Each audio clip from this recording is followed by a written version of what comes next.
ये जो कपड़ा है ये कहाँ को जाएगा, ये फैक्ट्री में जाएगा। फिर कुछ एक्सप्लॉइटेशन फेस्ड होंगे मार्केट के अंदर मतलब किस तरह के एक्सप्लॉइटेशन, जब ये मतलब जो बायर होता है या ये जो प्रोड्यूसर होता है ये अपनी चीज बेचने जाता है, इसको वो कीमत नहीं मिलती है जिस कीमत पे इसको ये तैयार हुआ होता है। यानी वहां पे काफी सारी एक्सप्लॉइटेशन मार्केट के अंदर होती है, चाहे वो वर्कर हो, चाहे वो कंज्यूमर हो या प्रोड्यूसर हो, चाहे वो कस्टमर ही क्यों ना हो। कभी क्या हो जाता है कस्टमर के साथ भी एक्सप्लॉइटेशन की जाती है, लाइक उसको 50 रुपए की जो चीज होती है उसको वो 200 में बेच के आते हैं। ठीक है, तो लोगों को इस तरह की एक्सप्लॉइटेशन से बचाने के लिए गवर्नमेंट ने कुछ लॉज बनाए हैं, कुछ कंज्यूमर लॉज बनाए हैं, ताकि जो हमारे हमारे साथ जो ये अनफेयर प्रैक्टिसेस हो रहे हैं वो मिनिमम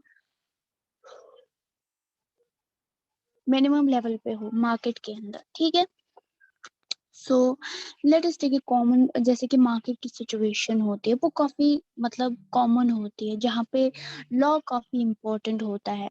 लाइक आप देखो वे मतलब वर्कर्स होते हैं, फॉर एग्जांपल वर्कर्स आप छोड़ो, लेबरर्स होते हैं, मजदूर ना आसा, वो चाहे प्राइवेट कंपनीज में काम करते हैं या किसी बिजनेस पर्सन के लिए काम करते हैं, चाहे किसी कॉन्ट्रैक्ट जो ठेकेदार होता है उसके लिए काम करते हैं। तो नॉर्मली जो लोग होते हैं वो चाहते हैं अपना प्रॉफिट बनाना, एक बिजनेसमैन अपना प्रॉफिट देखता है, कंपनी अपना प्रॉफिट देखती है ना। घर वाले अगर किसी मजदूर को लाएंगे काम करने के लिए, लाइक हम मकान बना रहे हैं तो वो भी अपना प्रॉफिट देखेंगे कि हमें कम से कम मतलब मजदूरी में ये मजदूर काम करना चाहिए। They all drive for profits, तो वो प्रॉफिट की ओर सिर्फ मुनाफे की ओर जाएंगे। दे माइट डिनाई वर्कर्स, मतलब कभी क्या होता है वो वर्कर को उसका हक देने के लिए मना भी करेंगे, क्योंकि उनको पता है कि अगर हमने सीधे सीधे लॉ के अकॉर्डिंग इनको वेजेस प्रोवाइड किए, सैलरीज इनको दे दी, तो हमारे पास तो कुछ नहीं बचेगा, कोई मुनाफा नहीं आएगा। फॉर एग्जाम्पल कभी क्या होता है कि लॉ के सामने जो वर्कर को मतलब कोई वेज कोई सैलरी, जैसे कि वो ज्यादा काम कर रहा है, वो कंस्ट्रक्शन साइट पे काम कर रहा है लेकिन सैलरी उसको उतनी नहीं मिल रही है। ठीक है, तो दोनों ही सूटों में क्या हो रहा है कि लॉ के अकॉर्डिंग अगर ये चलेगा तो उसको सैलरी देनी है, अगर लॉ के अकॉर्डिंग वो नहीं चलेगा तो वो इनजस्टिस करेगा उसके साथ। ठीक है, और ये लीगल माना नहीं जाएगा कि आप उसको अंडरपेड रखो। अंडरपेड का मतलब आप वर्कर से मजदूरी करवा रहे हो लेकिन उसकी सैलरी रिलीज नहीं कर रहे हो, उसको आप अंडरपेड ही रख रहे हो। ठीक है, सो हमें चाहिए कि हम उसको फेयरली अच्छे से पे करें। सो देर इज अ लॉ जो मिनिमम वेजेस पे बनाया गया है कि जो मैक्सिमम मतलब वेज है, एम्प्लॉयर जो है उसको करना ही करना है वर्कर को पे। ठीक है, तो मिनिमम वेजेस जो है वो मतलब अब उनका जो वैल्यू है वो लॉ के अकॉर्डिंग राइज होता है। फॉर एग्जाम्पल पहले जो मजदूर था वो 200 रुपए प्रतिदिन लेता था, पर डे वो 200 रुपए लेता था, अब जैसे कि 500 है, 600 है। ठीक है, तो ये लॉ के अकॉर्डिंग अप्रोच होता रहता है कि ये जो प्राइस है वर्कर्स के वेजेस का वो सीधे सीधे कहाँ पे डिसाइड होता है, गवर्नमेंट डिसाइड करती है, कंज्यूमर फोरम के अंदर वो डिसाइड होता है। उसके बाद ये जो लॉ है, ठीक है, ये किस लिए बनाया गया है ताकि वर्कर्स के राइट्स को हम प्रोटेक्ट कर सके। ठीक है, and second thing there also law, जहाँ पे भी लॉज है किसलिए, प्रोड्यूसर के लिए, जो प्रोड्यूस करता है कोई चीज, मतलब जो मालिक होता है उसके भी अपने लॉज है, जो वो चीज खरीदेगा कस्टमर या कंज्यूमर उसके लिए भी अपने लॉज हैं। जैसे हम हैं, हम कस्टमर है, फॉर एग्जांपल हमें कोई चीज खरीदनी है तो हमारे पूरे लॉज है, पूरे हक है कि हम उस चीज को अच्छे से देख सके। अगर कोई डिफेक्टिव है तो हम उसको वापस कर देंगे। ठीक है, अगर इस तरह के लॉज ना बनाए होते तो मे बी कोई डिफेक्टिव प्रोडक्ट वापस लेता ही नहीं। ठीक है, सो इस तरह की जो मतलब रिलेशन है बिटवीन तीन पार्टीज के, तो मतलब तीन पार्टी यहाँ पे वर्कर, कंज्यूमर और प्रोड्यूसर, जो बना रहा है, जो मतलब जो ओनर है, जो मालिक है, जो मजदूर है, और उसके बाद जो ये कपड़ा या कोई भी चीज खरीदेगा यानी कि कंज्यूमर। तो इन तीनों के रिलेशन काफी अच्छे रह सकते हैं जब तक कि ये लॉ के ऊपर डिपेंडेंट होंगे, ठीक है। और तीनों में से कोई भी एक्सप्लॉइटेटिव नहीं बनेगा, ठीक है। जैसे कि यहाँ पे आपको एक टेबल दिया गया है पेज नंबर 122 पे, ठीक है। तो सम इम्पोर्टेंट लॉज, कुछ ऐसे इम्पोर्टेंट लॉज है जो रिलेट करते हैं कि क्यों है नेसेसरी, एंड उससे किसके इंटरेस्ट को प्रोटेक्शन मिलती है। फॉर एग्जाम्पल, पहला है minimum wage act, specify that wages should be below a specified minimum, यानी कि मिनिमम से ज्यादा, मिनिमम मीन्स अगर मिनिमम वेजेस मजदूर के मतलब 500 रुपए है तो 500 से कम हमें उसको नहीं देने हैं।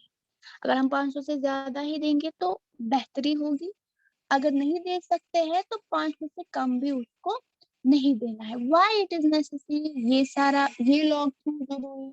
क्योंकि मिनिमम मिनी वर्कर जो है उनको बाद में डिनाई किया जाता है, उन्हें मना किया जाता है कि आपका यहाँ पे कोई वेज नहीं है, कोई भी सैलरी नहीं है, एंड उनने उनके इतने मतलब काम करने के बाद उनके साथ बार्गेनिंग होती है, मतलब बार्गेनिंग का मतलब कि चलो अब इतना तो इतना कर दो, ठीक है, चलो अब मैं 400 ही दे दूंगा, जबकि उसने इतना काम किया होता है। So whose interest does the law protect? अब आपको क्या लगता है इस लॉ से किसका इंटरेस्ट प्रोटेक्ट किया गया है? वर्कर्स का, है ना, या उन वर्कर्स का जो फैक्ट्री में काम करते हैं, या जो डोमेस्टिक वर्कर्स होते हैं जो घर पे मतलब खाना वाना बनाते हैं, या फिर जो कंस्ट्रक्शन साइट पे वर्कर्स होते हैं, या फार्म लेबर जो मजदूर होते हैं, ठीक है, जो जमींदारी करते हैं। दूसरा लॉ है यहाँ पे, law specifying that there should be adequate safety measures in work place, for example alarm system, emergency exit, properly functioning machinery. अब एक और लॉ है, लाइक कंस्ट्रक्शन साइट से कई वर्कर है, ठीक है, या फैक्ट्रीज है, उसमें से अलार्मिंग सिस्टम होना चाहिए। फॉर एग्जाम्पल कंपनी में आग लग गई, ठीक है, तो जैसे धुआं स्टार्ट हो जाएगा अलार्म बज जाएगा, सब लोगों को पता चलेगा कि आग लग गई है। इससे ये क्यों जरूरी है? क्योंकि अंदर जितनी भी जानें हैं वो सब खतरे में हो सकती है, ठीक है।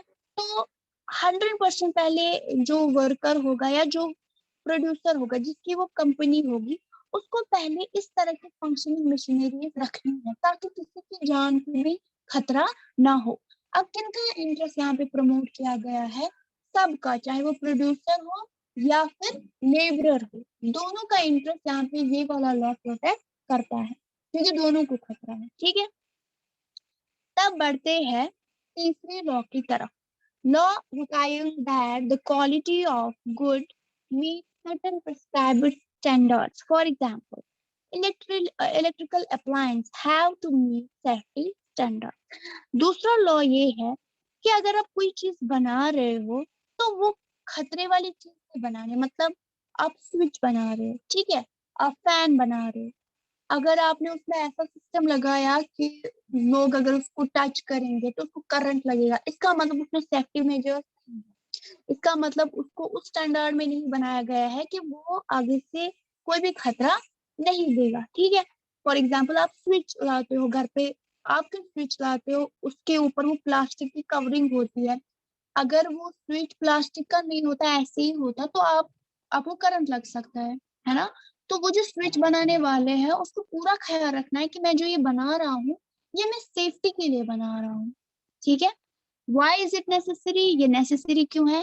क्योंकि consumer must be put to risk, क्योंकि जो कंज्यूमर है, जो कस्टमर्स है, मे बी वो रिस्क में पड़ सकते हैं अगर उनने पुअर क्वालिटी का प्रोडक्ट खरीदा।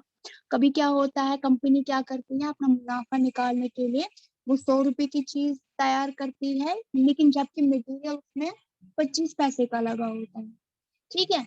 तो वो चीप प्रोडक्ट इस्तेमाल करते हैं जो काफी खराब होते हैं, चाहे वो फूड की बात हो या मेडिसिन की बात हो।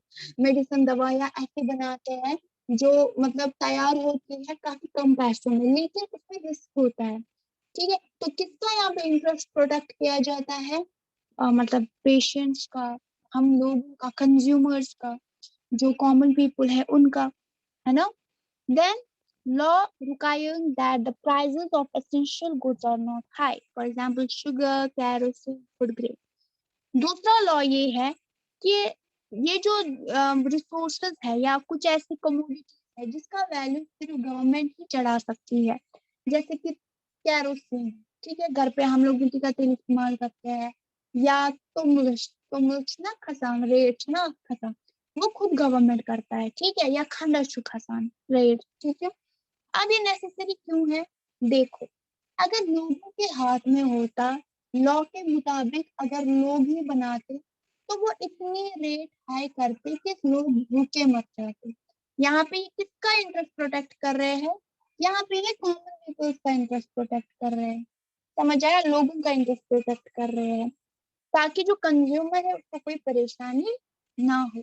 और फॉर एग्जाम्पल देखो क्या हो जाएगा, अगर लोगों के हाथ में होता है ना, फॉर एग्जाम्पल कोई बेच रहा है कैरोसिन, ठीक है, अब लोगों के हाथ में है प्राइस को घटाना या बढ़ाना, अब वो बढ़ा रहा है प्राइस, है ना। यहाँ से लोगों की उतनी मतलब स्टैंडर्ड नहीं है कि वो इसका कैरोसिन खरीद सके, उनके पास वैसे पैसे नहीं है, मतलब उतने पैसे नहीं है। यहाँ से दूसरा आएगा, वो लो प्राइस रखेगा, ठीक है, क्योंकि उसको लगेगा लोग लोग तो अब उसके पास नहीं जाएंगे, अब ये मेरे पास आएंगे, तो क्या हो जाएगा, मार्केट में डिसबैलेंस हो जाएगा ना, किसी का प्रोडक्ट बिकेगा, किसी का प्रोडक्ट नहीं बिकेगा, या ऐसा हो जाएगा कि मतलब लोग मतलब फॉर एग्जाम्पल दुकानदार ये समझेगा कि मेरा तो माल ही नहीं बिक रहा है, तो अब मैं क्या करूंगा, जितना मुझे मतलब पहले फाइनेंस लगा है, ठीक है, यानी यूता लगा था स्लेजमेंट, ये तीन टाइम खा चुका हूँ, वो एक मुझे नुकसान हो जाएगा ना, इसका नुकसान, क्योंकि जितने पैसे इसको लगे हो, लाइक मिट्टी के तेल लाने में या फूड ग्रेन्स में जितने भी इसको पैसे लगे हैं, वो पैसे भी इसको पूरे नहीं आएंगे। तो यहाँ पे दोनों के राइट्स को प्रॉब्लम दे रही है, जो मतलब कंज्यूमर है उसके राइट्स को भी और प्रोड्यूसर के राइट्स को भी। समझ आया? Law requiring the factories do not pollute air and water. दूसरा लॉ यहाँ पे बनाया गया है कि जो फैक्ट्रीज है वो अपने मशीनरीज का इतना गलत इस्तेमाल ना करें कि उससे पोल्यूशन हो जाए। अब ये जरूरी क्यों है? अगर इन पे रोक टोक ना लगाए तो ये खतरनाक गैसेस, खतरनाक केमिकल्स का यूज करेंगे, जिनसे हमारी जान को खतरा हो सकता है, या हमारा एनवायरनमेंट पोल्यूट हो सकता है। हो सकता है कि पोल्यूट हो चुका है, क्योंकि आए दिन इतने सारे इंडस्ट्रीज आप देखते हो, है ना। और किनके इंटरेस्ट यहाँ पे प्रोटेक्ट किए गए हैं? सबके, यानी कि काम करने वाले वर्कर्स के भी, कंज्यूमर्स के भी और प्रोड्यूसर्स के भी, क्योंकि अगर पोल्यूशन होगा तो हर एक को खतरा हो सकता है ना। तो दूसरा, law against child in work place, law against child labour. तो आपको पता ही है कि चाइल्ड लेबर जो है, ठीक है, वो हर फैक्ट्री में मतलब बैन किया गया है कि 14 लोग कोई बच्चा काम नहीं करेगा। अब तो मतलब कहीं पे भी बच्चे दिखाई नहीं देते हैं, फिर भी माइंस में काम करवाते हैं बच्चों को, क्योंकि इनकी जिंदगी का काफी खतरा होता है, लोग मासूम होते हैं, और इनकी उम्र होती है पढ़ने लिखने की, ना कि काम करने की। दैट्स व्हाई जो गवर्नमेंट है वो फ्री एंड कंपल्सरी एजुकेशन दे रहे हैं, ताकि वो जो बच्चे हैं वो चाइल्ड लेबर का शिकार ना हो। अब ये किनके इंटरेस्ट प्रोटेक्ट करें यहाँ पे? चिल्ड्रंस के, राइट। दूसरा है law to form workers union and association. Law के अकॉर्डिंग अलग अलग यूनियंस बनाए जाएंगे, अलग अलग पार्टीज बनाई जाएंगी जो वर्कर्स के लिए होगी। फॉर एग्जाम्पल ट्रांसपोर्ट का यूनियन होगा, फॉर एग्जाम्पल हॉरिकल्चर का यूनियन होगा, फ्लोरिकल्चर का यूनियन होगा, ताकि अगर इनको कोई भी परेशानी ना हो तो वो डायरेक्ट किससे बात करते हैं? ये जो यूनियन लीडर्स वगैरह होते हैं, ये डायरेक्ट मिनिस्टर से बात करते हैं, ठीक है, क्योंकि मजदूर मत भेजा जाएगा चीफ मिनिस्टर के पास, तो सामने कौन होता है? ये यूनियन, जो अपनी बात यूनियन के सामने रख सकते हैं, एसोसिएशन के सामने रख सकते हैं, उसके बाद वो गवर्नमेंट को मतलब पहुंचाते हैं इनकी सारी बातें। तो जो यूनियंस है वगैरह है, तो ये कंबाइंड एक पावर में आते हैं, और जो गवर्नमेंट है वो अपनी मतलब कहते हैं ना कि गवर्नमेंट फिर अपनी नहीं चला सकते हैं कि मैंने ऐसा कर दिया वही होगा, वर्कर्स को इतने ही पैसे मिलेंगे, नहीं, या वर्कर्स के मतलब हेल्थ कंडीशन अच्छे नहीं होगी, किसी फैक्ट्री में धुआं निकलता है तो वहां पे वो सारी चीजें कौन देखेगा? ये यूनियन। समझ आया? अभी किन के इंटरेस्ट को यहाँ पे प्रोटेक्ट करने की कोशिश करते हैं? ये करते हैं यहाँ पे लाइक वर्कर्स, जो काम करने वाले होते हैं, लेबरर्स जो होते हैं, उनके इंटरेस्ट को प्रोटेक्ट करने की कोशिश करते हैं। समझ आया ये टेबल? Yes ma'am. ओके।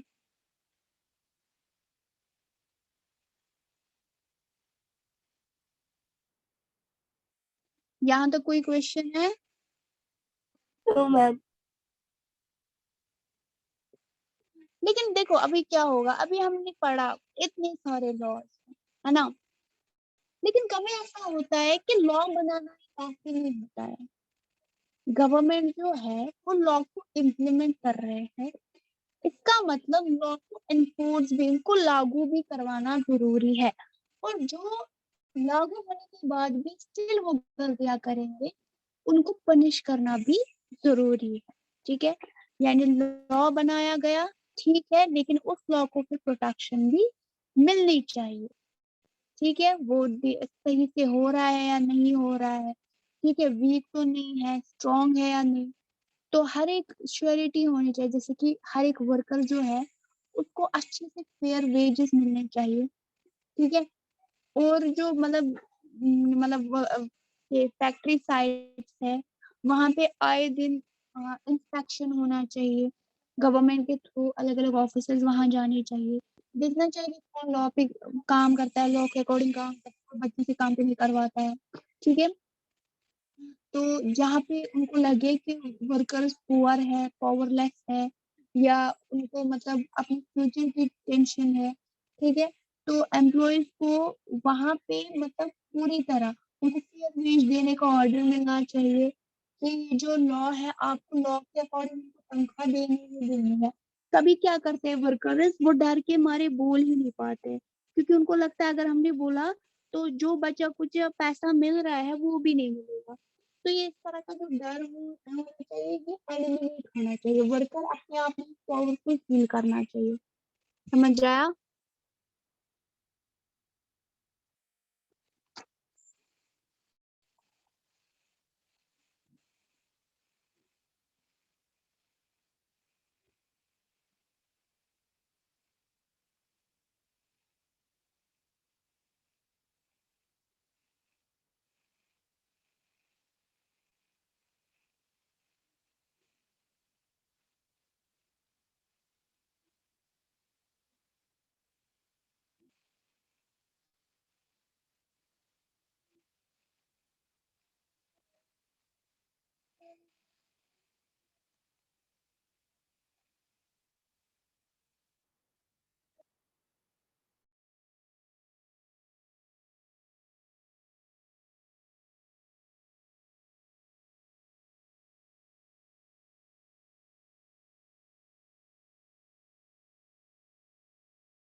आप लोगों की अटेंडेंस हो गई है, तो इसके क्वेश्चन आंसर्स मैं अभी आपको सेंड करूंगी जो प्रीवियस चैप्टर है, ठीक है। तो आप लोग लीव कीजिए।